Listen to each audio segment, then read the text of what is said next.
Imagine discovering that your soulmate has been hiding a secret so dark and powerful that it could change everything. Chapter 17. My wolf and I were stunned speechless for several long seconds. The idea of those filthy blood-sucking vampires, strolling about in the daylight and feeding upon anyone they wanted, was horrifying. Knowing that my fate, given mate, was the key to the vampire's salvation, so to speak, was even worse. Had Gabriel lived his entire life knowing? Had he spent his years as alpha waiting for the day that the vampires would knock on his front door? I just couldn't believe he had angelic blood in his veins. I had known that Gabriel buried many secrets deep inside, but never could I have expected something like this. Raziel was watching me with that unsettling gaze of his, but I turned away from him and faced my mate instead. "Why didn't you tell me?" I finally asked, my voice barely above a whisper. I had been at his house for weeks. I had asked him multiple times why the vampires wanted him, and he had never come out and said it. It was a huge secret to keep, but, as his mate, I was supposed to help him shoulder the burden. At first I had pushed him away, but once I was living with him, if only I had understood what he was going through. Gabriel's eyes found mine, flickering with a multitude of emotions. How could I just come out and say something like that? He replied, his voice thick. For some reason, I felt like there was something more he wanted to say, something he was keeping suppressed. "Is this why you keep pushing me away? Why you thought you weren't supposed to have a mate?" I was speaking as if Raziel was standing right there, as I was too absorbed in my thoughts to feel embarrassed at my vulnerability. Gabriel's face contorted, and to my shock he turned away from me, refusing to reply. I blinked at him in disbelief. Was he seriously refusing to answer yet another question, even after I had just learned his deepest secret? "You're not going to answer that?" I snapped, my whirlwind of emotions threatening to overwhelm me. He remained silent. To my frustration, you reveal something like that about yourself and then refuse to explain how it relates to us as mates. I clenched my fists, unable to prevent my rising anger. Gabriel turned halfway to glance at me. "Skylar, no, don't do that. Don't use the patronizing tone." I really was losing it. Gabriel glanced over at Raziel, and to my surprise his look was almost pleading as he locked gazes with his grandfather. Raziel sighed, looking resigned as he walked over to me. He gently planted his hand on my forearm. His touch was almost soothing instead of disarming. "Skylar, do you want to take a walk with me?" Raziel asked, eyes boring into mine. I have a really lovely garden out back, and almost nobody ever gets to see it. He gave me a significant look. My eyes flicked to Gabriel, who had started to pace in agitation. I really wanted to continue to pry him with questions, but at the same time I was feeling claustrophobic and stressed. Perhaps I could use some fresh air. I attempted to take a deep breath, forcing down my anger. If Gabriel wouldn't tell me things, maybe I could get them out of Raziel. "Okay," I replied shortly. Raziel grinned that brilliant, disarming smile of his before leading me towards the back of the house. I glanced over my shoulder to see Gabriel sinking back down onto the couch, placing his head in his hands. My wolf suddenly itched to comfort him, but I held her back. He was not getting that sort of treatment until he stopped hiding things from me. Part of me knew I was being a bit unfair and demanding, but I had waited long enough. I had handled the angel thing without fainting. How much worse could it get? Lost in thought, I barely registered the grandeur of the rest of Raziel's house as he led me to the back door. When he opened the door, to my agent extraordinaire, Madeleine Nobel, heartfelt thanks for your unfailing patience, enthusiasm.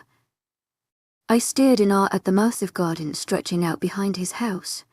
It was indeed lovely, as Hed put it. Flowers of all shapes and sizes bloomed on either side of us as we began to walk down a well-kept path that led through the middle of the garden. There were vibrant splashes of color everywhere I looked, and I marveled at the effort it must have taken to maintain something like this. Raziel did not speak as we continued down the path, and I examined the vast variety of plants around us. The sweet aroma of honeysuckle wafted through the air. I didn't know a lot about flowers, but I was pretty sure most of them weren't native to the area. Raziel must have had a lot of time to cultivate his gardening ability. We turned a sharp corner and my eyes fell upon a large gurgling fountain. A circular space had been cleared around the fountain and there were small park benches on either side.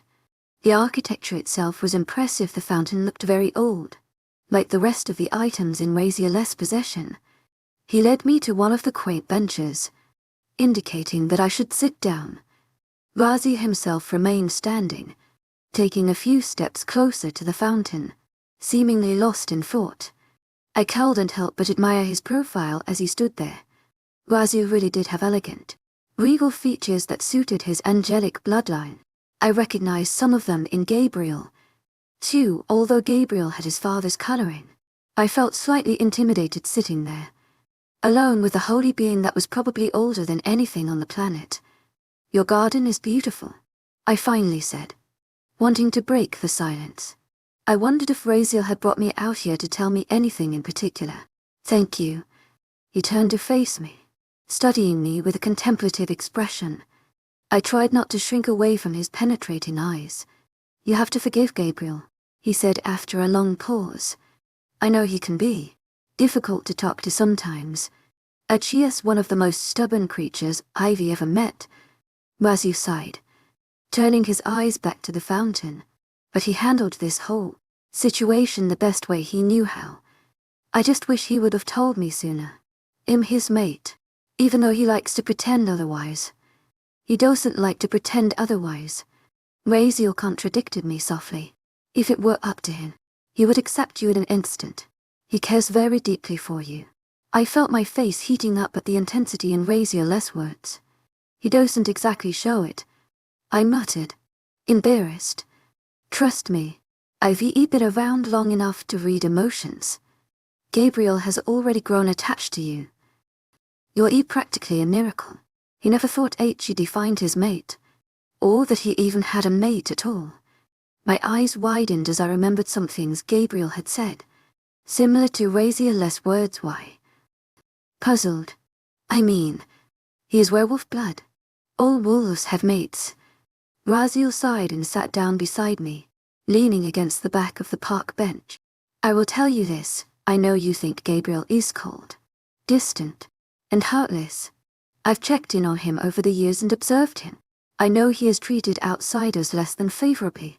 His pack killed some members of my pack for minor territory infringement. They took away almost half of our land. Before I met him, I hated him. As an outsider, I could understand why he felt that way. But from what I know of him, in Gabriel's mind it is all just survival. His pack is bigger than yours and needs more land. They are stronger. So to him it is survival of the fittest. If you have more land than you can use, the Black Mountains pack is going to take it for themselves. It is a selfish way of thinking, but they didn't always live so comfortably. When Gabriel was younger, they relocated a lot. Many wolves in their pack died from starvation and rose. Gabriel was hardened at a very young age. Now he will do anything for his pack members. He couldn't care less about outside packs. I sat there, absorbing all of this, trying to understand. My pack did have an incredible amount of land and we'd always lived comfortably. That didn't excuse Gabriel's actions, but it did shed more light on the situation. I remembered what my father had said before I found out Gabriel was my mate. He had called Gabriel a visionary to the Black Mountains pack.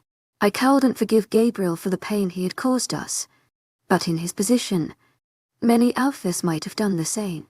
"There's something else you must know," Raziel continued after a moment. "Gabriel seems uncaring, and I know he often doesn't treat you the way a mate should. He does have reasons for this that he can discuss with you himself. But before you ask him, you have to realize what his childhood was like. Gabriel's father, David, was heartless, relentless, and cruel. He fought to expand the Black Mountains pack's borders at any cost. And most of your pack's issues with them occurred while he was alpha. To my agent extraordinaire, Madeline Nilben, heartfelt thanks for your unfailing patience, enthusiasm. It was different. He didn't care for the welfare of his pack like Gabriel does. He only cared about power. I noticed that Raziel's expression had darkened considerably. He clearly was not a fan of Gabriel's father. Then again, neither was I. He extended this sort of behavior to his son after Gabriel's mother died. I blinked in surprise. Curious about her. It figured she was out of the picture because she had passed away. But Gabriel had never talked about her. She was half angel, according to Raziel. So I was burning with curiosity. I held down my questions until Raziel finished his train of thought. David was very cruel to Gabriel. He pushed him but never rewarded him for his efforts.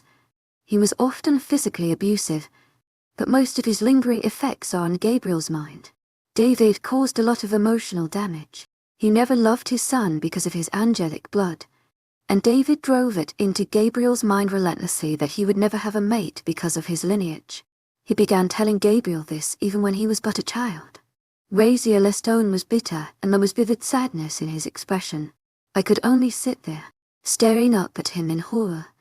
I had known that Gabriel's father was not a good person, but I never would have thought he could have been so horrible to his own son. Why would he tell his son that he was doomed to live life without a mate? Every werewolf dreamed of finding their mate one day. It was something to look forward to. It was every werewolf's source of happiness. To take that away from one so young was despicable. I looked down at my hands, intertwined in my lap. Gabriel knew that he had angelic blood, but he was different, coupled with his father's words. It was no wonder he had been surprised that I existed. I felt a surge of sympathy for my mate. Still, I was confused about one thing. If Gabriel had seen me as such a miracle, why had he put forth every effort to drive me away? Why did David hate Gabriel's angelic bloodline? Deciding to leave the more personal question for later, I also wanted to know what had happened to Gabriel's mother, but worried that would be too sensitive of a subject with Raziel. How could I approach such a thing? Raziel's mouth tightened into a hard line, his eyes becoming guarded. For some reason I felt like I had trespassed on a taboo subject. That's not something I should tell you, he replied carefully. Apparently I was getting all the answers I wanted. Slightly frustrated. A few things just weren't adding up. I knew that Gabriel's father had died a few years ago. Rumor said he'd been attacked by rogues. Gabriel's mother had never really been mentioned. Plus, there was the one picture I had seen of the beautiful woman, where she had looked strangely withdrawn standing next to her family. Something was definitely off. A few minutes passed in silence. I idly watched the bubbling fountain, enjoying the fragrant smell of the gardens and the chirping birds overhead. The sun was beginning to climb in the sky, reflecting off the clear water. If I lived here, this would be a wonderful place to come and think.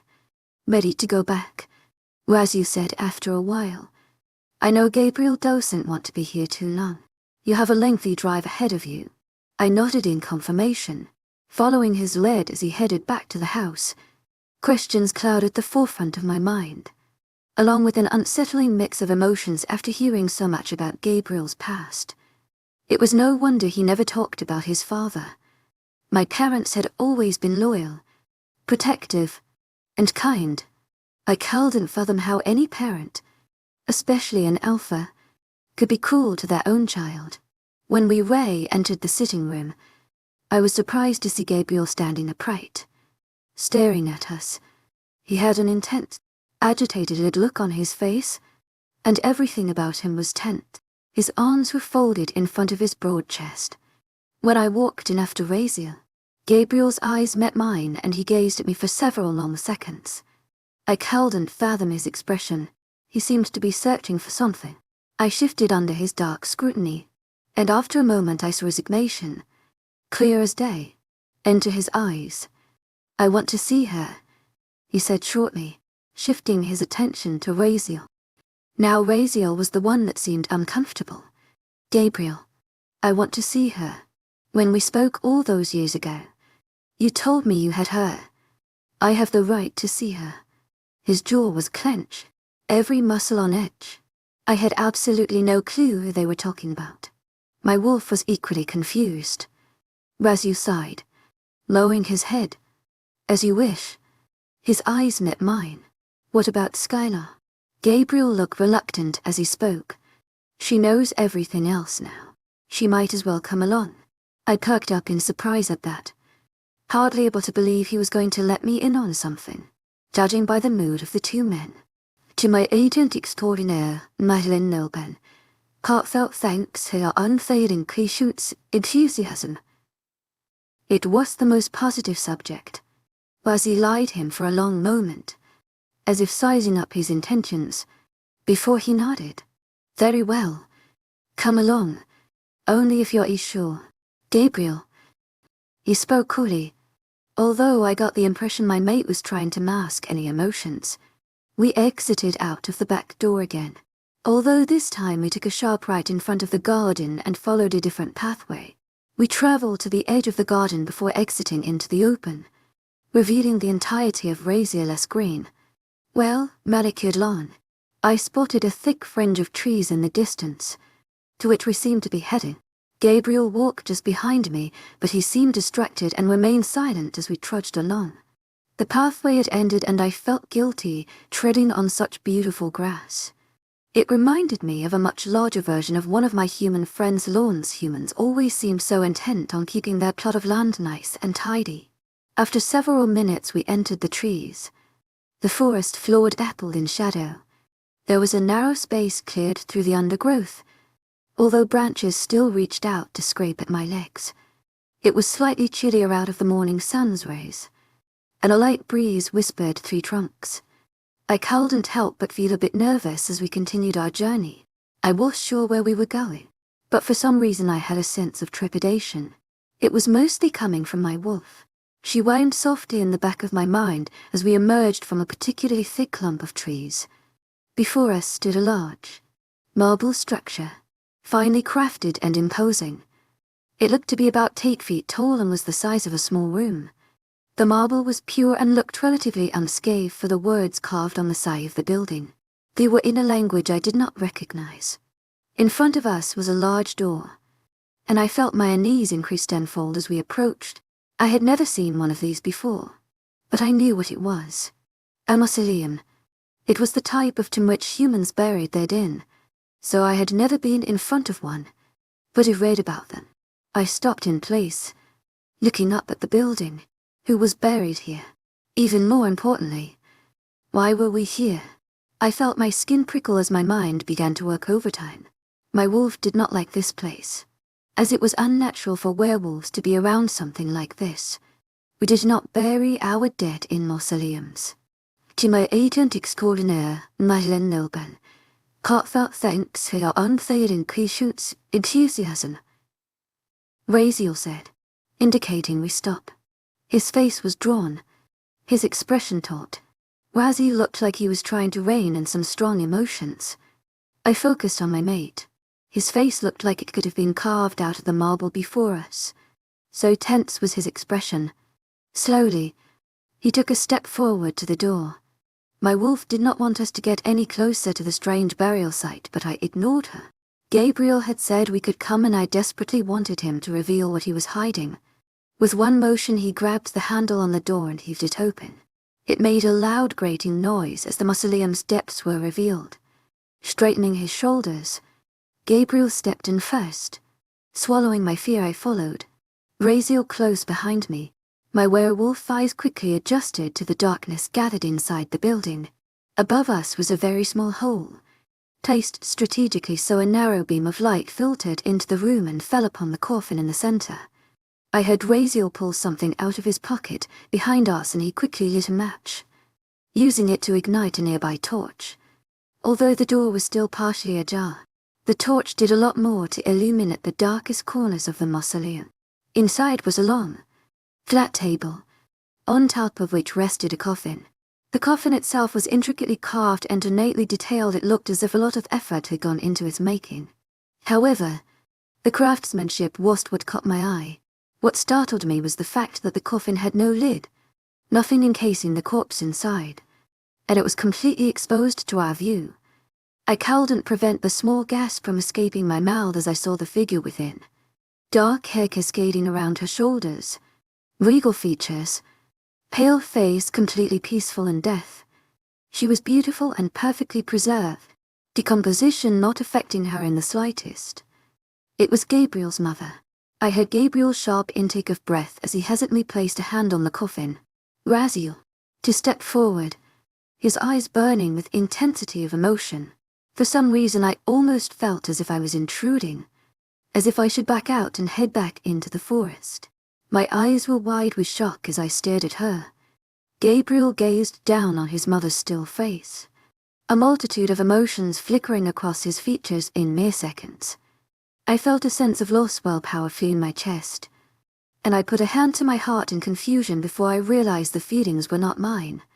I was feeling an echo of Gabriel's pain across our growing link, much as he had felt flashes of my pain before.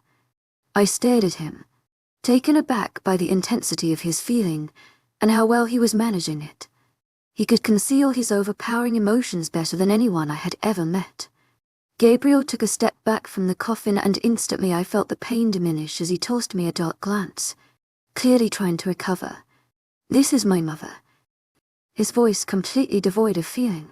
I already knew that, as I had snooped in his room, but instead I just nodded. What was I supposed to say?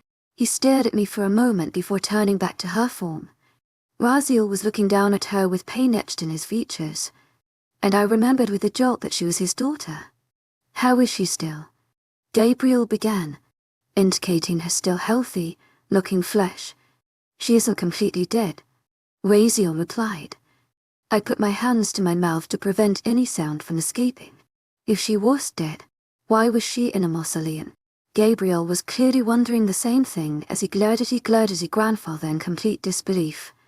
What? She might as well be. To my agent extraordinaire, Madeleine Noble, heartfelt thanks for your unfailing patience, enthusiasm. Raziel continued, infinite sadness in his eyes. What the hell are you talking about?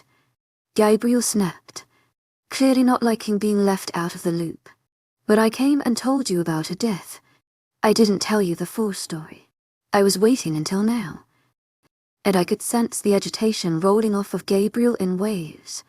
The vampires didn't kill her. They didn't catch her by surprise. She knew they were coming after her. It was part of the reason she left your pack. I stood there, flabbergasted, absorbing the words as they came. They were dangerously close to capturing her and using her blood to walk in the sunlight. She was working with a human geneticist to try to figure out how she could alter her DNA so the vampires couldn't use it. Alter her DNA. She wanted to kill her wolf. Raziel's eyes were grave as he spoke. I recoiled in absolute horror. My wolf howled in agitation and I tried to keep her at bay. How could any werewolf do such a thing?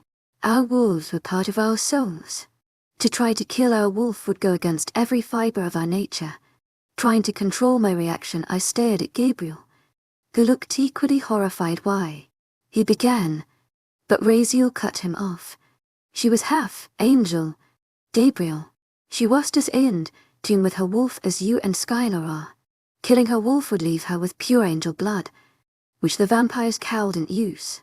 It was still a huge sacrifice, but one she was willing to take to protect your race from Cain and his vampires. She was taking a medicine, bit by bit suppressing her wolf. It was working. Then, one day she got caught by Cain's right-hand man. To my agent extraordinaire, Madeleine Noble, heartfelt thanks for your unfailing patience, enthusiasm.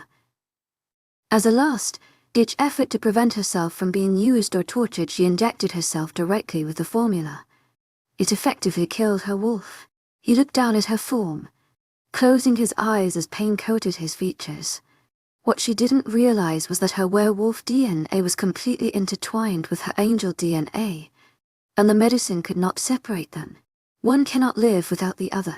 The angel part of her was undamaged, and is still alive today, but it cannot go on living without that part of her soul, her wolf. So she remains here in perpetual sleep, unable to fully live without a wolf and unable to commit to death while angel blood still runs through her veins. He trailed off. I stared at the figure in complete horror.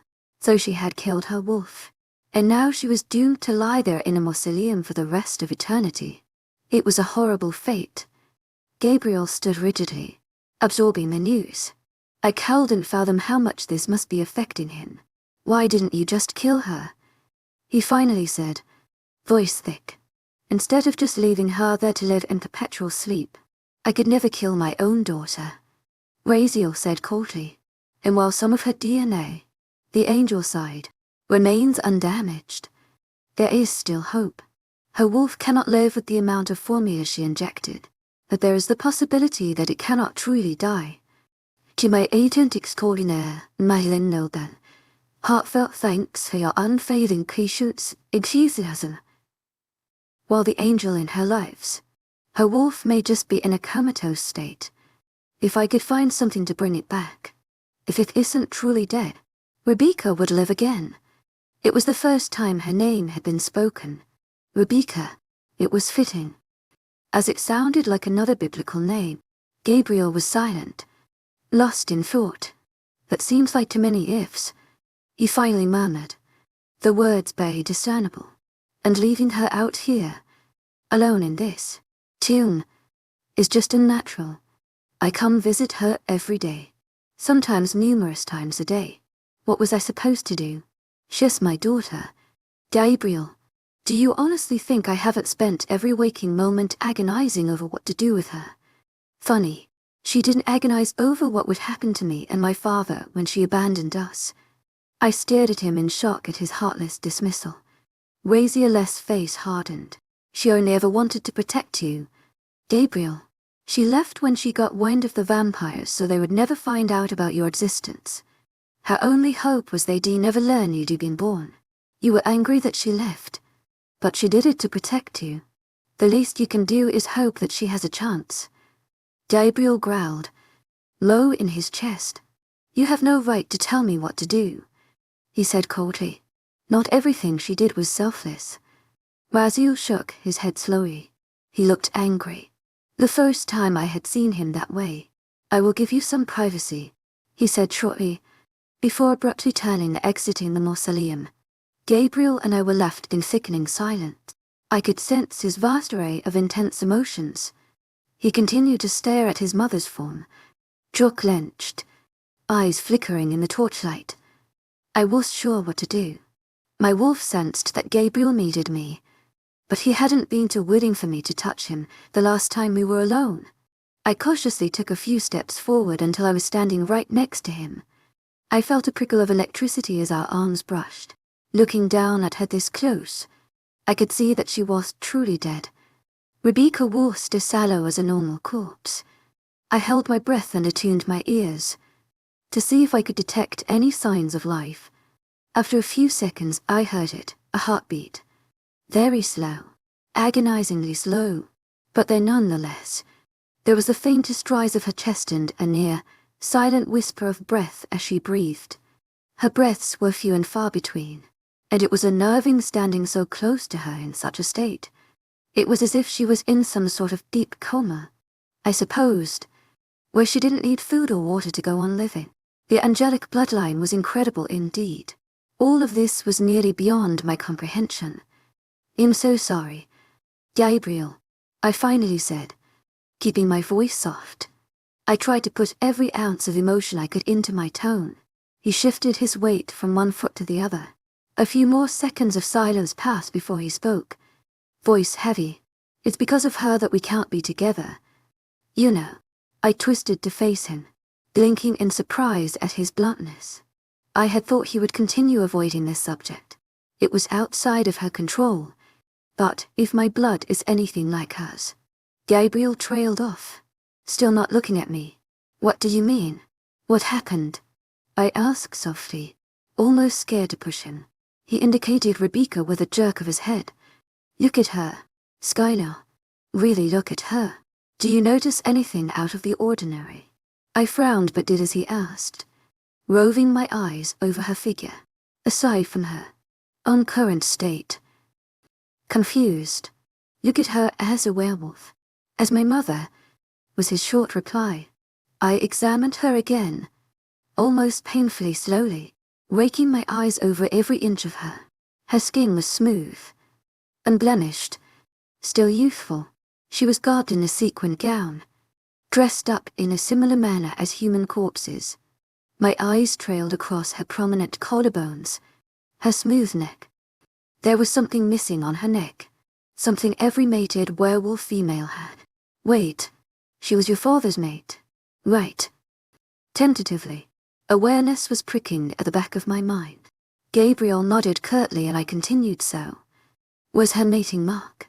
The scar caused by the mark of her mate's canines was noticeably absent.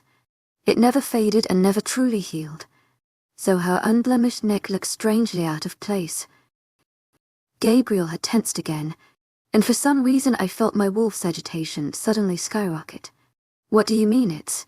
I started, but he cut me off. As soon as my father marked her and she grew pregnant with me, her mark disappeared. I could only stare at him blankly, not wanting to make the connection. Slowly, Gabriel turned to face me. I felt my stomach plummet as I saw the look in his eyes. They were burning with agitation, contained a deep sadness, intermingled with resignation. Angels don't have mates. Skylar, mates are for werewolf, not any other species. The central reason that werewolves have mates is to reproduce, to find the best suitable match to continue the bloodline. It's purely instinctive, and everything else love. To my agent extraordinaire, Madeleine Nobel, heartfelt thanks for your unfailing patience, enthusiasm. Trust comes with the more human side of us, for lack of better word. Angel blood rejects the bond as soon as it's made. While my mother's wolf initially recognized the bond with my father, it was never as strong of a pull as my father felt. As soon as she grew pregnant and completed the central purpose of mating, the connection, I stared at him with wide eyes, disbelief overcoming everything else. I cowed and even formed words. My father's feelings for her, however, did not fade. He had to suffer through the agonizing emotional turmoil as, day by day, she faded away from his consciousness. She fell out of love with him as her mark and the connection faded, but his mark remained intact. My mother's angel side completely took over her mental and emotional state. No matter how much she loved my father before, it was outside of her control as her bloodline rejected everything about the mating. To my father, it was as if his mate was slowly dying. As an alpha, every emotion was multiplied for him, and it all went against werewolf nature. The emotional agony drove him mad and turned him into a shell of his former self. His voice had grown cold, monotonous, but I could still see the pain palpably visible in his expression. I felt cold, almost numb, as I finally managed to form a question. You said it. Angel blood that rejects the mate as soon as the mating is completed, so will the same thing happen to us as happened to your parents? I stood there, practically trembling, dreading the answer but unable to tear my eyes off of him. Gabriel's face contorted and he looked down at the ground. Every line of his body seemed as if he was in intense pain. There's a really strong chance that it will, he finally said. I clasped my hands to my mouth as a whimper of pain escaped. My wolf was howling in the back of my mind, drowning out any coherent thoughts that it had. I could feel unwilling tears welling up in my eyes, blurring my vision. It's why I tried to keep you at arm's length, Gabriel said, so softly I could barely hear. I'm fighting my wolf every second of every day. But I knew that if I gave in and we mated. He trailed off, but I caught the implication. But if you knew this from day one, why didn't you just reject me? Why did you make me come live with you? My voice came out pathetically weak and scratchy, but I didn't care at this point. My inner pain was so great I was barely remaining in a standing position. It felt like the world was crumbling down around me, and I wanted to curse fate for doing this to me. Gabriel's eyes abruptly met mine, and there was a bright fierceness in them. I never thought he'd find you, Skylar. When I did, you were the most precious thing he'd ever laid eyes on. You were a gift. I couldn't think straight. I wanted you so badly. When I left you that night, it was the hardest thing he'd ever done. But when I got back to my pack, I decided I would do the selfless thing and reject you. I knew I'd practically kill my wolf in the process, but I didn't care. And then, His voice broke and he rubbed a hand through his hair in abrupt agitation. Then I felt your pain when the vampires attacked. My wolf tried to take control and I nearly lost it. I couldn't just sit by while you were in danger. I found you and saved you. And from then on I had an overwhelming urge to protect you no matter the cost. I don't trust anyone else to keep you safe while the vampires were around. My wolf won't have it any other way. He had begun to pace back and forth while he spoke, while I was still standing there in mute horror. My wolf had subsided into painful, short whimpers. I knew from day one that I would have to tell you all of this. I decided to stay distant from you until you found out. My wolf had already grown attached to you, my miracle mate, and I wasn't going to spit in fate's face by rejecting you. Once I told you everything, I planned on letting you decide for yourself if you wanted to reject me. And now we're here. He looked up at me again. I was selfish bringing you to my pack. His eyes glimmered with self-loathing. If I could go back and change it, I would. And I have the oldest vampire in existence after me. Even if we could be together, you'd constantly be in harm's way. I remembered his hurtful words from a couple nights ago. Now they made much more sense. I won't blame you for rejecting me. I can't bring myself to do that to you. I'm not strong enough to break our bond. Never had I heard Gabriel speak of himself as not being strong enough. It astounded me, seeing the pure vulnerability in his eyes. My mind was a complete mess. I was hurt and conflicted about him not telling me this at the beginning. But would I have done anything differently in his place? Could I have brought myself to reject a mate I had never dared dream of? Emotions whirled through my body, and it felt like my heart was being squeezed in a vice. I need some air, I choked out, willing the tears not to fall. I turned around and shoved the door open in my haste to get out, blinking in the bright sunlight. I heard Gabriel following me, but I didn't dare look at him. My wolf was completely subdued now, not even trying to speak to me. The thought of our likely fate if we stayed with our mate had completely silenced her. To my surprise, Raziel was standing very close to the mausoleum. One look at my expression and a knowing look entered his eyes. Along with a deep-rooted sadness, I shifted my gaze to the ground, unable to withstand the pity I'd seen in his icy orbs. But I began, not even sure what I was trying to say, still staring at the forest floor beneath me. When we first met, I was referring to the silver sheen that had appeared in Gabriel's expression the night of the meeting, which indicated that his entire being was recognizing the missing piece of his soul. The silver discoloration only lasted mere moments as the bond was initially recognized, but I had seen it there nonetheless. I recognized you as my mate, Gabriel said quietly, affirming my suspicions, and I felt the pull more strongly than I could have ever imagined. Then how do you know the bond will break after we mate?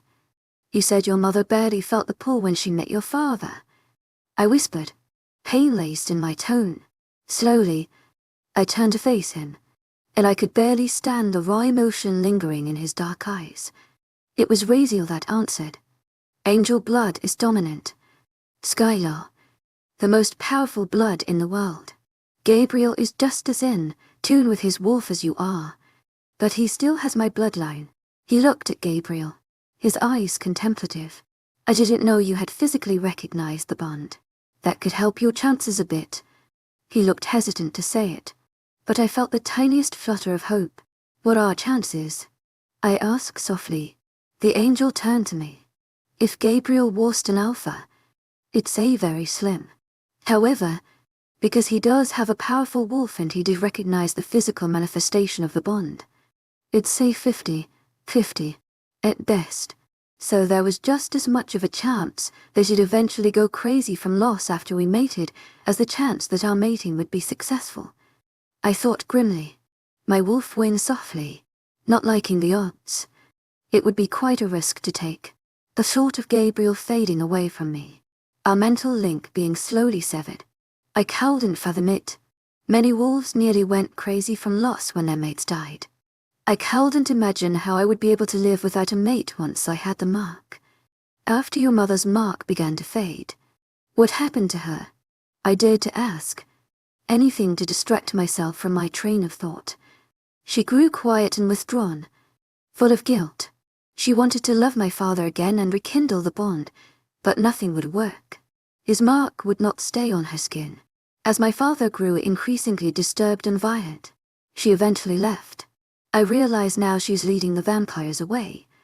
But that was the whole reason. She wanted to get away from us. Gabriel Raziel began, but my mate turned and glared at him. You weren't there. Gabriel snapped. You didn't say. It was like her wolf wasn't there anymore, like she barely cared about the pack. My father went after her to retrieve her, but he couldn't.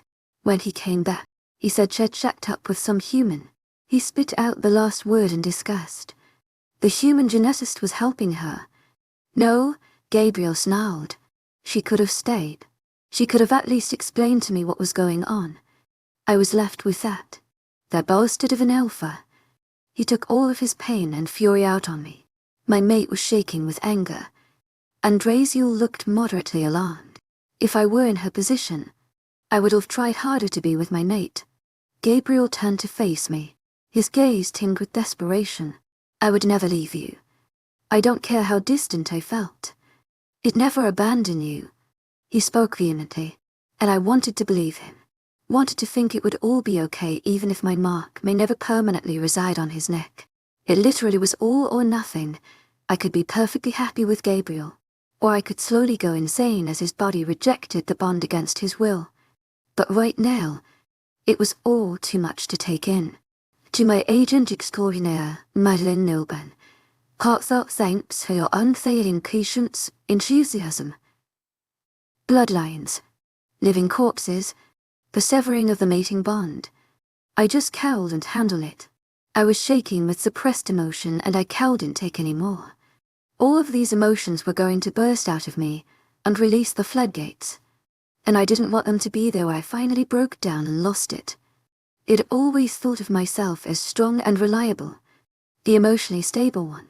But right now I just wanted to be alone. My wolf was more emotionally distraught than I'd ever felt her. What I needed was time. Time to think everything through and figure out what the hell I was supposed to do. I couldn't think coherently right now. I didn't want to do anything rash.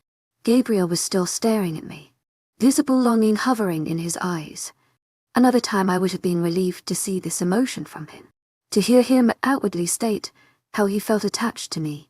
But now, it just hurt even more, knowing that his bond with me may fade if we ever tried to reproduce or fully complete the mating ritual. Trying to be with Gabriel could literally result in my soul becoming fractured. It was a terrifying concept. I want to go home. I just need to think.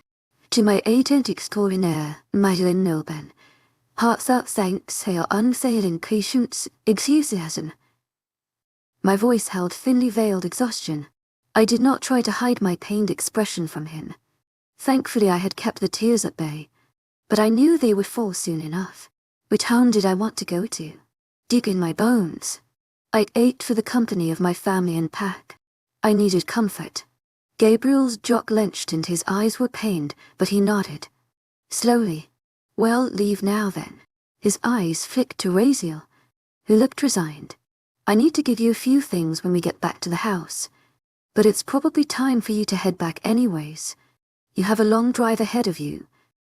Glancing at me with something akin to pity in his blue eyes, I nodded, subdued. Without another word we bent head back into the woods towards Raziel's less magnificent house. I had all of my answers now, and Gabriel's strange behavior was thrown into perfect clarity, but the truth was completely unexpected and painted a grim outlook for my future with my mate. For the umpteenth time, I mentally cursed fate. I would never understand why I had been chosen for all of this. I wouldn't wish this on anybody else. But that still didn't prevent me from wishing it hadn't happened to me.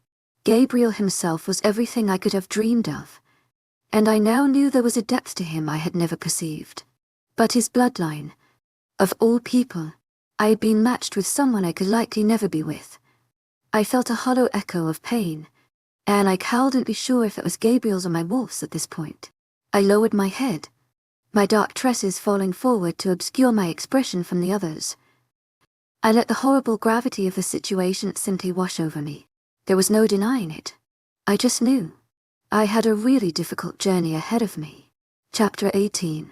The trip back to the house was painfully quiet, but mercifully short. I was itching to get out of here.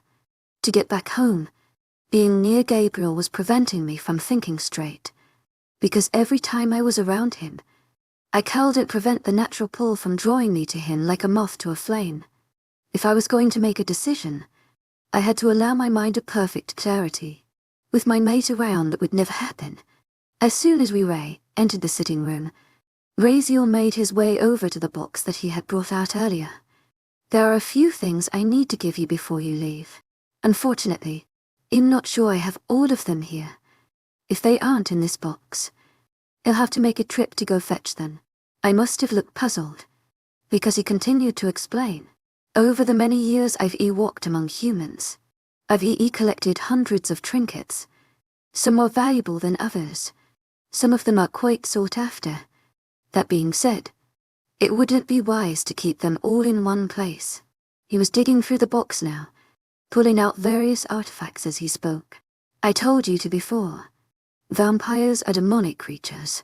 Because of that, they can be warded off by a holy object, something that has been blessed. Mouth twisting in contemplation, Raziel pulled something out of the box, a delicate necklace, adorned with a wooden cross. I blinked at it, recognizing the symbolic meaning of the cross itself. I'd always thought that most of the myths about vampires were false, including the one where they shied away from crosses, but perhaps I was wrong. Raziel approached me and held out the necklace. I took it lightly in a hand with some precaution. I had no familiarity with human religion, so the cross made me slightly nervous. Unfortunately, this is the only thing I have here that can really help you. It has never been worn before, so it's still quite potent. Put it on. He jerked his head, indicating I do so. Almost hesitantly, I pulled it over my head. The wooden cross was cool against my bare skin. This is similar to something humans call a rosary, although it is slightly different. It is very old. Wearing it constantly is the best way to utilize its protection. I nodded. What did Raziel mean by potent? I voiced this question out loud. A best object's power won't last forever. As soon as it is put in use, as in somebody puts it on, its protection is in place, but the power will slowly drain from the object the longer it is worn. This necklace should protect you for a couple of weeks. Skylar, with it on, the vampires can't touch you, but as it gets weaker, Cain will likely find a way to get past it. I glanced down at it. Was I just imagining it? Or had the cross warmed slightly since it had touched my skin? The concept of it all was a bit over my head, but after everything I had learned today, I was beginning to just accept what I was told. I have other objects that can help protect your packs, at least for a time, but it will take me a few days to fetch them. They're at one of my more well-guarded places of storage. I distantly wondered just how many artifacts he had. How long had Raziel been on Earth? Anyways, I can't be away from my pack for that long. Gabriel grit out. He was staring at my necklace intently. Raziel frowned. Could you meet me halfway? Then, as soon as Ivy retrieved the items, Gabriel shook his head slowly but didn't say anything. I could tell he was weighing the risks of leaving his pack against the reward of having the blessed items. Gabriel, I'm not sure how soon this ritual is, but as it approaches, the vampire attacks will likely increase in frequency. This is the only protection I can offer, since I no longer have any of my abilities. I felt my heart skip a beat at the thought of vampire attacks. I couldn't bear to witness another scene like Wiley's death. I hope that what you have is worth it. I could tell my mate's thoughts were following a similar pattern as my own. They'll contact you the usual way, Raziel replied, nodding in response. I wondered how they spoke when Gabriel didn't have a telephone or anything similar. What else do you know about this? To my agent extraordinaire, Madeleine Nilben. Heartfelt thanks for your unfailing pre-shoot enthusiasm. Gabriel asked. I noticed he was avoiding my gaze as much as possible, although for some reason I felt like he was ashamed. instead of aloof like usual. I felt a small pang and quickly diverted my thoughts to the conversation at hand. Raziel's countenance had darkened considerably and he sighed heavily. Unfortunately, not much. It heard whispers and rumors of there being such a ritual, but it was confirmed until the vampires started chasing Rebekah. Gabriel's shoulders tensed at the mention of his mother's name. So you can't tell us anything? Raziel's lips thinned. The one person, the only person I know of, who found out the more intimate details of the ritual is lying inanimate, locked inside her own mind. My mouth opened slightly in surprise. So Rebekah, she learned something about it. After she left her pack and found the geneticist, she devoted every waking second to studying the ritual and the vampires. Rebekah often endangered herself recklessly to get information. She wanted to know how to stop the ritual from happening. She was taking the medicine to kill her wolf more as a safeguard. If the vampires caught her. To my agent extraordinaire, Madeleine Nobel, heartfelt thanks for your unfailing Christ's enthusiasm.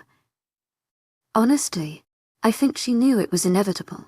Cain always finds his prey. I had to look away as I could see the sadness bright and visible in the angel's expression.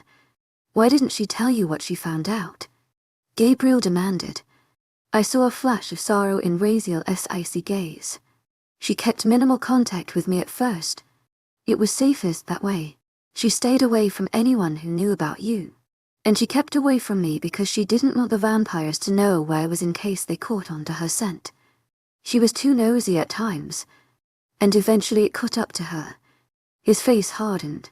Cain eventually found out that the hybrid he was pursuing was just fleeing him. She was prying into his deepest, darkest secret. I could tell Raziel had no desire to talk about this, and truthfully I felt a bit guilty. But this was my problem now, it was my family's problem. And both of the pack's problem too. We had a right to any information he could provide. Rebekah had a big breakthrough just before she died. It was important enough that she wanted to share it with me, in case she didn't make it. She told me to meet her at a certain place in 3 days' time. If she thought the vampires would tame her, she wouldn't show up.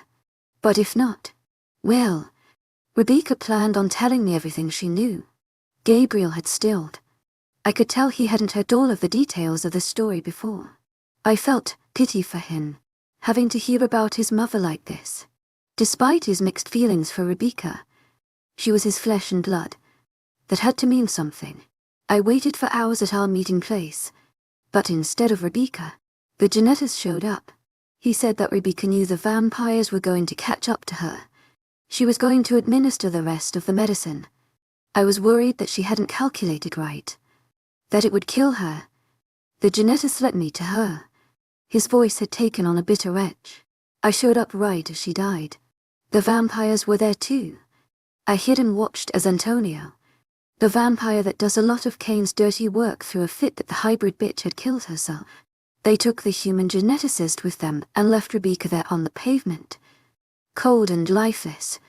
I couldn't leave her there. If I wasn't mistaken, Raziel's hands were shaking as he relived the memory. I had to fight back a lump in my throat. I also noticed that he had a very strange expression on his face and his mouth had twisted as he spoke about the vampires leaving Rebekah on the pavement, almost as if he was holding some details back. I went to bury her, but it was then that I realized she had revived. Well, slightly. She had been lifeless for a short time, but her angel bloodline brought her back from the brink of death. I couldn't bury her while her heart still beat, however slowly. You know the rest. I was amazed at Gabriel's composure as he spoke. Did the geneticist tell the vampires about my pack's location? Is that how they found me? Raziel shook his head. Slowly. Rebekah never told him about you. She never told anyone else. She couldn't risk someone being captured and tortured and telling the vampires everything. David said my mother loved him. The geneticist. That is, when he went looking for her he found them. His voice was cold, but I could tell Gabriel was just barely masking his anger. It did not miss my attention that he didn't call his father Dad or anything endearing. I wondered if this was the reason David hated humans so much. Because of the geneticist that ended up with David's mate. There had always been rumors about the Black Mountains pack preying on them. The notion was unpleasant, so I brushed it aside. Raziel's face softened and I saw a flicker of sympathy. I could tell Gabriel noticed it, too, and did not appreciate the emotion. She didn't have a mate anymore. Gabriel. She didn't intend on falling in love with the human. But, if she did, you have to remember she was out of touch with her wolf. I felt my stomach plummet. So if Gabriel's mark faded after we mated, would he eventually fall in love with someone else? The thought was horrifying and I vainly tried to overcome the rush of pain that struck me. Judging by Gabriel's expression, he knew exactly what I was thinking. We need to leave now. I have to get back to my pack, he said shortly. Raziel seemed displeased with the turn the conversation had taken, but he simply nodded. With a glance at me, he indicated we led the way and the three of us made our way to the entryway of his house. Gabriel opened the door without a word and strode ahead. I half-heartedly thanked Raziel for his hospitality and moved to follow my mate, but Raziel caught my arm, pulling me back. I looked up into his piercing eyes, taken aback as usual by the intensity of his gaze. Skylar, it is imperative that you do not say anything about this to anyone. You cannot speak of me, of Gabriel's lineage, and especially not about Rebekah. The vampires think she died that day. She's the only leverage we have, especially if we can wake her up one day and she can tell us everything. He didn't look too confident in the idea, but Raziel continued anyways. We cannot risk word getting out in any way, so it is just best to remain quiet. I knew my family would demand an explanation for why I was returning home so downtrodden and confused. Brett too. I understood why this needed to be kept a secret, but I would have to be very careful if I was too reluctant to give information. And Brett caught on. He could just command the information out of me. Please, Skylar, Raziel asked, almost pleadingly. It was strange to think that an angel, a holy being, was practically begging for me to do something. If you tell someone, you'll only put them in danger. Cain will not shy away from torture to get the information he requires. He obviously knows about Gabriel, but others do not have to. Not until it is absolutely necessary. After a few more seconds of silence, I slowly nodded. He was right, I could only imagine Brett's reaction if he found out about Gabriel. Plus, it was my secret to tell. I could only hope that withholding the information would not put my family and friends in more danger. The drive home was tense, miserable, and agonizing. The more minutes Gabriel and I spent together, the stronger I felt the pull. Yet now that I knew everything, I didn't dare get closer to him. I couldn't, not until I sorted everything out in my head. Sitting a few feet away from him was torture, and I was sure he felt the same way I did. I slumped down in my seat, resting my head against the cool window. My wolf emanated soft whimpers every few moments. I had never felt her like this before. It was the sharp, agonizing pain I would anticipate came with rejection. This was more of a slow burn, setting my nerves into an agitated frenzy. Knowing everything about Gabriel's past and knowing that there was a strong possibility he wanted me to, did nothing to calm my hormones. Every time our close proximity would get the better of me, I would just envision the two possibilities that lay ahead, and that sobered me up immediately. I needed to be away from him. I needed to think. But despite my desire to be alone, thoughts continued to assault me. My wolf just couldn't wrap her mind around the options. To my agent extraordinaire, Madeleine Nilben, hast thou thanked her unsailing patience, enthusiasm? My wolf said, desperation evident in her tone. Those were the first coherent words she had spoken in a while. I don't want to let him go. It's almost like a cruel joke. We get the most emotionally isolated and intimidating mate on this side of the continent. Then once we see past all of that, we learn there could be horrible consequences if we follow our instincts. I don't know if I can let him go. Softly, wolves were proud and noble creatures beyond measure, so to hear her sound so subdued and resigned was unsettling, to say the least. His mother fell in love with someone else after the bond faded. What if that happened to us? I bit my lip, to prevent any sort of sound from escaping, as I felt yet another pang in my chest. He said she'd never do what she did. She'd Never leave us, I replied softly, somewhat uncertainly. He would let leave. I'm sure of it. But if his mark faded, he'd never feel about us the way we feel about him, was her quiet response. That was true. If his mark faded, that would mean the angel side of him was dominant, and thus rejecting us entirely. His wolf would no longer care for us. The way he made the situation sound with Rebekah and his father, there would be no affection left if the mating pool disappeared. Gabriel's human side may never be capable of loving me if his angel blood repelled him, even if he could. It would be a mere echo of what the mating bond entailed. And my wolf would be irreparably broken.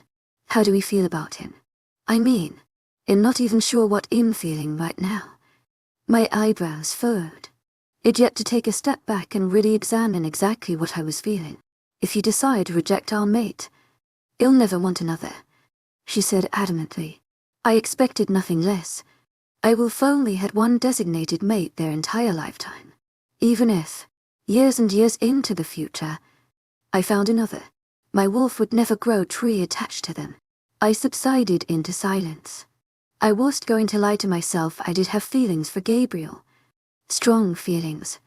My wolf was part of that, but a lot of them had developed from my human side. Seeing the depth and torment that hid behind Gabriel's dark eyes just made me want to help him in the way that only a mate could. But there was a risk if I chose to travel down that road. A huge risk. It was not just the risk of a broken heart. Because I was a werewolf. It was the risk of a broken soul. It was like I would get hurt, but then recover years down the line. If his mark faded, I would never be a complete person again.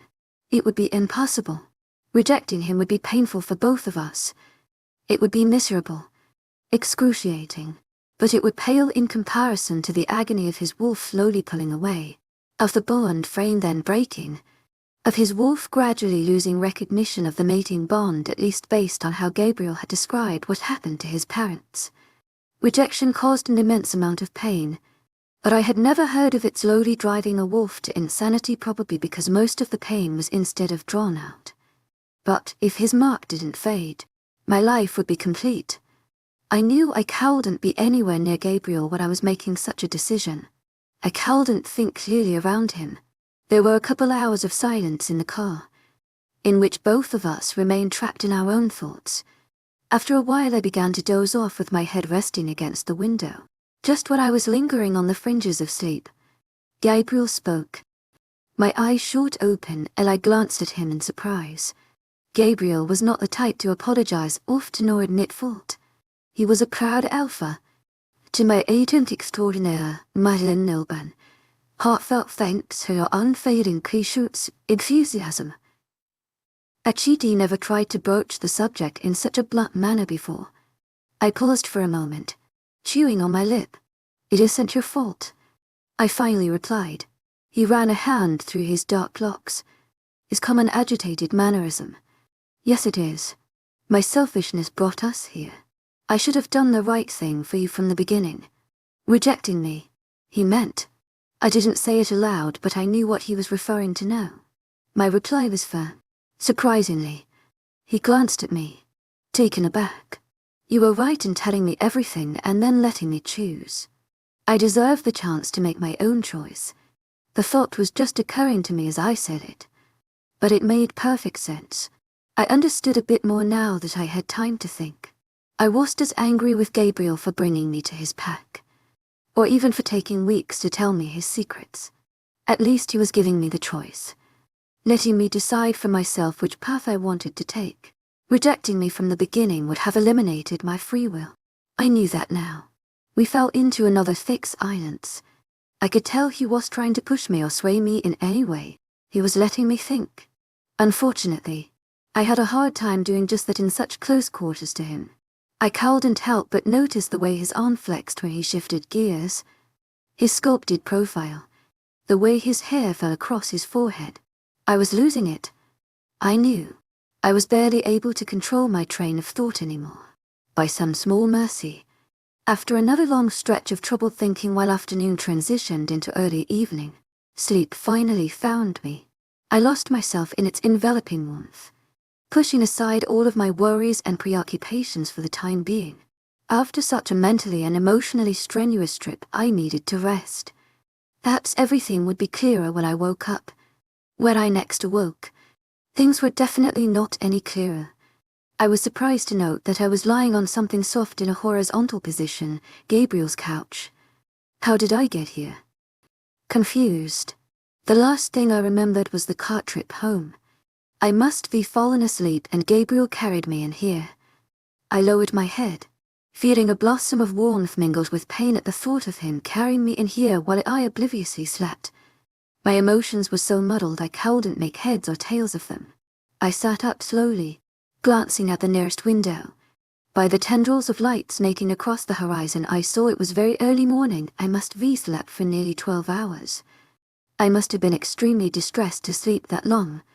At least Wed made it back sooner. I was somewhat surprised that Gabriel had decided to drive back all night with the threat of vampires. But I suppose he didn't want to leave the pack for too long. And I had the necklace for protection. Judging by my wolf's subdued mood, she was no more looking forward to saying goodbye to Gabriel than I was. However, it had to be done. I had to come to my own decision without any sort of influence from my wolf or hormones. I had to be completely sure I was doing the right thing. Almost accidentally, I traced the shape of the cross on the end of the necklace. It definitely felt warmer. Having it around my neck did make me feel safer. Even if it would only last a few weeks, the vampires could not touch me. I only hoped I could find similar protection from my pack. Assuming Raziel found what he was looking for. Seconds later, I heard the front door open and shut and Gabriel strode into the room, his eyes finding mine instantly. A slightly pained look crossed his face before he masked it under a blank FA8. "Are you hungry?" he asked a bit gruffly. He clearly was sure how to act now that I knew everything about him. I shook my head. I had no appetite, in fact. My stomach was churning. I had thought about it a lot on the car ride home and I wanted to return to my pack. At least to make my decision. I was sure Gabriel would not be happy about it, but he would understand. He had too. They hated me here. Or at least most of them did. The animosity was intense. How could I make such a life-altering decision around so many unfamiliar and unfriendly wolves? And if I admitted it to myself, being near my family would help. Besides, I needed to warn the pack about the vampires. At least to the extent that I could without breaking my promise to Raziel. They deserved to know. You returning home could put them in more danger. What if Cain comes for you? My wolf mused. He could come for me regardless of which pack I'm staying with. Both packs are in danger, I responded. It was true. And Riley's face went wide. I'd innocence flashed before my eyes. Then another horrifying thought came to me all. He could come for my family to get to me, regardless of whether in with Gabriel or at home. I started feeling sick as I said it. It would make no difference where I was, other wolves around me could get hurt. And I wouldn't wish that on my pack or Gabriel's, regardless of how much they disliked me. They were his pack, and it would hurt him to lose more pack members, so therefore I didn't want it to happen. He can't touch me because of this necklace though. And Raziel is going to get the other items to protect our packs. We just have to hold out until then. Skylar. Gabriel cut into my thoughts, and I realized he had been staring at me expectantly. His use of my name made my heart flutter and I tried to ignore it. I was going to. I trailed off, taking a deep breath. I had to tough it out, return to my pack. At least for a bit. His expression hardened slightly, but he seemed unsurprised. "If that's what you want." A bit stiffly, was my soft reply. He turned away, shoulders hunched. "Your things are in the room across from your old one. I figured you wouldn't want to go back." He trailed off, but I understood the gist. I stood up slowly, fidgeting. It was uncanny how Gabriel could go from so open one day to completely closed off the next. Normally I wouldn't let anyone leave, especially after they came to my pack so recently. But I understand this is a special circumstance. His callous tone almost made me flinch before I realized he was likely hardening himself out of self. Preservation. He cared about me. Right. He had to, or he never would have been this understanding. Thank you. I mumbled. Are you leaving immediately? Staring at the ground. Why was I feeling guilty? Gabriel clearly took my silence as confirmation. I will escort you to the border then. I'll meet you outside when you're done packing. Without another word, he had briskly walked to the front door and exited the house again. I cowed and helped the dejection I felt caused by the thought of leaving him. I could tell my wolf was not happy about it, but she understood what I was doing. She too was still adjusting to the newfound discoveries about her mate. Gabriel's emotionals as attitude did hurt, but not as much as it had before. As I headed upstairs and began to throw my piles of clothes into my suitcase, I knew he was probably just protecting himself. For all he knew, I could reject him any minute. Judging by the way my clothes had been neatly folded by my suitcase, he had anticipated that I might leave. I stared at the clothes remaining to be packed, and I nearly felt like crying. His scent was all over the small bundles. He had clearly folded them with care and spent enough time in here that his scent still lingered. Had he spent all night curled up on my clothes and fought back tears? I rapidly threw all of my other necessities into the bag before exiting the room with haste. My hunch was probably wrong, but the thought of Gabriel sitting here, folding my stuff, was enough to nearly send me sprawling to the ground. Oh, how I wished it could all be normal. I met my mate outside and we set off at a brisk walk towards the edge of a village without a word. Part of me wished I could say goodbye to Eli, but at the pace Gabriel was setting there would be no time. You might see him again, my wolf said, thinking about returning here once everything had been settled. I knew that's what she wanted, a life with her mate. It was a risk she was probably willing to take. But was I? I shook the thoughts away. We shifted as soon as we entered the trees, me with my bag of necessities again on my back, clothed to my ankle. Seeing Gabriel in his massively powerful wolf form was enough to set me on edge again. Every ounce of my own wolf pined for him, but she was far more subdued than normal, because she knew of the possible consequences now.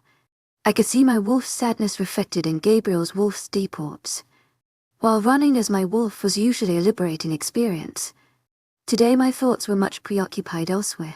Gabriel ran near me, muscles rippling with every stride, but we made sure not to let even the fringes of our fur brush. There was no telling what would happen if our wolf took over. That run as my wolf was the least enjoyable of my entire life. Having something so close, yet not being able to have it, was excruciating. Everything was amplified in my animalistic form. I took my anger out on the ground, pounding against it with my massive paws as we tore through the undergrowth. Finally, we neared the border. Gabriel indicated that we shift back. I assumed to say goodbye, feeling down modern ice-witched forms behind a copse of trees, throwing my clothes on haphazardly. I didn't want to do this. I didn't want to leave him, but I needed to think clearly. I had both Gabriel's future and mine in my hands, and it was not the time to make an impulsive decision. Too much was at stake. We approached each other in a small clearing, stopping a few feet away. It was mid-afternoon and the sun shone high above our heads, throwing everything into clarity. I was reminded of the first night we'd met, in a clearing similar to this one. I'm surprised you're letting me run the rest of the way by myself. I started the conversation hesitantly, trying to keep my voice light. If it weren't for that necklace, I'd never let you.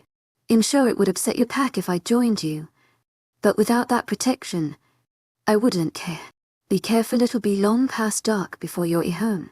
His eyes flashed with worry, and he was still taut with tension. I sensed that he was putting a great deal of trust in Razierless necklace by letting me be alone in the dark.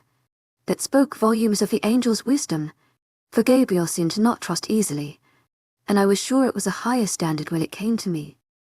Don't worry. I'll meet up with Border Patrol. The vampires won't come near me. I'll be safe. I touched the wooden cross and felt its warmth, really hoping the blessed item worked. Gabriel sighed, looking down at the ground as he clenched his jaw. A moment of silence passed by. I don't want to let you go. Really, I don't. Everything in me is going against this. He closed his eyes for a second. But just this once, I know I need to step back and let you make your own decision.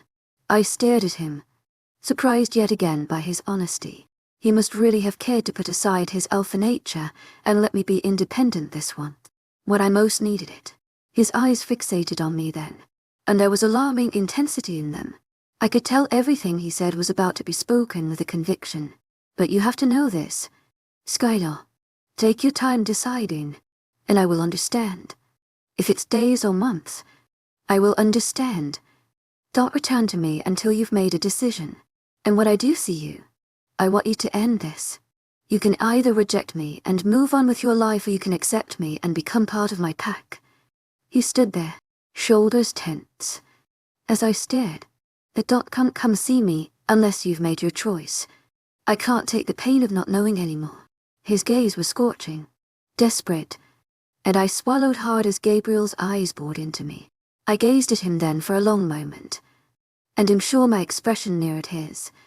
A series of emotions flickered between us then, along with the usual electricity of our close proximity.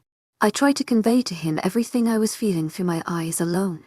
I didn't want to use words because I was sure how to put my feelings forth verbally. I just hoped and prayed that he could somehow know what I was thinking. I wanted him to know that this was causing me pain, too, and that both my wolf and I cared for him deeply. On the other hand, I was worried that articulating my feelings for him might make it even more painful, and I didn't want to cause Gabriel any more torment than I was by leaving. He didn't deserve it. We stayed like that for a bit, just staring into each other's eyes, silently conveying our emotions to the best of our ability. I was sure how long I would be going without seeing him. I wanted to memorize the way he looked now, even if I would be seeing him again soon, because I knew how hard it would be to go without him for even a day. I kept the mental image locked inside my head before I nodded once. Slowly, I understand. To my agent extraordinaire, Madeleine Nilben, heartfelt thanks for your unfailing patience, enthusiasm. The words coming out a whisper. He nodded. Once, the fire in his eyes dimming slightly. I turned to leave and took a few steps away. My wolf was whimpering loudly and I tried to force her down. I wanted to go back to Gabriel and embrace him, but I knew I couldn't. It would only make everything worse. Stay safe, Skylar, Gabriel said, so quietly I barely caught the words. I glanced over my shoulder to lock eyes with him. I will. Goodbye, Gabriel. I tilted my chin up with sudden conviction. I couldn't make him wait a long time. That would be cruel. Seeing him standing there alone, looking more dejected than I'd ever thought possible. I knew I had to make my decision fast. I will see you soon, I added, putting every ounce of honesty I could into those words. Then, without another look back, I turned and entered the fringe of trees, heading home.